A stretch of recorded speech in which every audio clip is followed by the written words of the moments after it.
Hi అండి, welcome to my channel. ఈరోజు మనం పెసరపప్పుతో సాంబార్ ఎలా తయారు చేసుకోవాలో చూద్దాం. ముందుగా పెసరపప్పు ఉడకపెట్టి పక్కన పెట్టుకునేసి కడాయి పెట్టి కడాయిలో నూనె వేసి అందులోనే ఆవాలు కాస్త జీలకర్ర వేసి బాగా ఫ్రై చేసుకోవాలి. ఫ్రై చేసుకున్న తర్వాత అది బాగా ఫ్రై అయిన తర్వాత స్మెల్ భలే వస్తుంది. ఇప్పుడు అందులోనే కొద్దిగా ముందుగా కట్ చేసి పెట్టుకున్న ఆనియన్స్, టమాటాలు, పచ్చిమిరపకాయలు కూడా వేసుకోవాలి.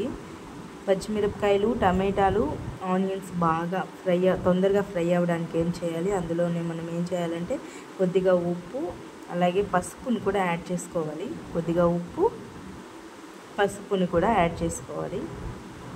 ఇవి వేసి ఆనియన్స్, టమాటాలు బాగా మగ్గనివ్వాలన్నమాట. అవి బాగా వాడిపోవాలి. అవి మగ్గితే చాలా బాగుంటుంది. అవి మగ్గేంత వరకు మీడియం టు లో ఫ్లేమ్లో బాగా ఫ్రై చేసుకోవాలి. అవి బాగా ఫ్రై అయిపోవాలండి. ఎంత బాగా ఫ్రై అయితే టేస్ట్ అంత బాగా ఉంటుంది. రోజు ఇడ్లీకి పల్లీ చట్నీ, మామూలు సాంబారు, కారం లాంటివి కాకుండా ఇలాంటి పెసరపప్పుతో ఇలా ఎండలకి చాలా బాగుంటుందండి ఈ సాంబారు. ఈ పెసరపప్పుతో ఇలా సాంబార్ చేస్తే ఇది సాంబారు ఇడ్లీకి, చట్నీ, ఇడ్లీకి, దోశలు, ఇంకా పొంగల్లోకి ఇంకా చాలా బాగుంటుంది. ఇప్పుడు బాగా టమాటాలు, ఆనియన్స్ బాగా మగ్గిపోయిన తర్వాత మనం ముందుగా కట్ చేసి పెట్టుకున్న వంకాయలు కూడా వేసుకోవాలి. అందులో వంకాయలు కూడా కొద్దిసేపు మగ్గాలండి.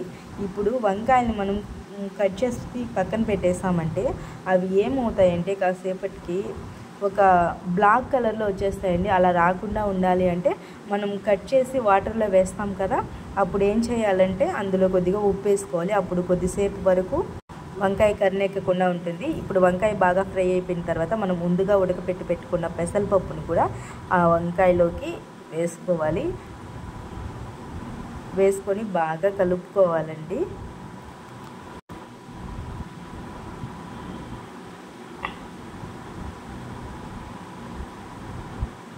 పెసరపప్పు వేసేసిన తర్వాత మనము అది బాగా కలుపుకొని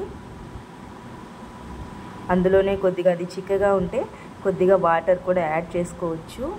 పెసరపప్పు చల్లారిన తర్వాత మరీ చిక్కగా వచ్చేస్తుందండి.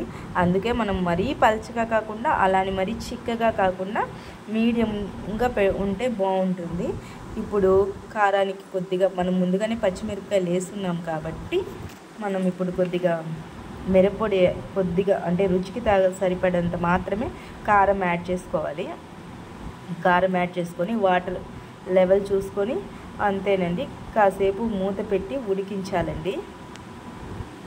ఉడికితే పచ్చివాసన అంతా పోయి మనం ముందుగా వేసిన వంకాయలు, ఆనియన్స్ కూడా బాగా ఉడికి టేస్ట్ అయితే చాలా బాగుంటుంది.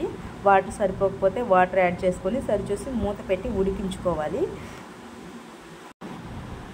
ఇలాగా 5 or 10 minutes కూర బాగా కాగిన తర్వాత టేస్ట్ అయితే భలే ఉంటుందండి. అసలు పొంగల్కి, ఇడ్లీకి చాలా బాగుంటుంది. పిల్లలు కూడా చాలా తింటారు. అసలు ఈ ఎండాకాలంలో అయితే పెసరపప్పు ఎక్కువగా వాడండి. పెసరపప్పులో చల్లదనాన్ని చల్లగా బాడీ టెంపరేచర్ని తగ్గిస్తుంది.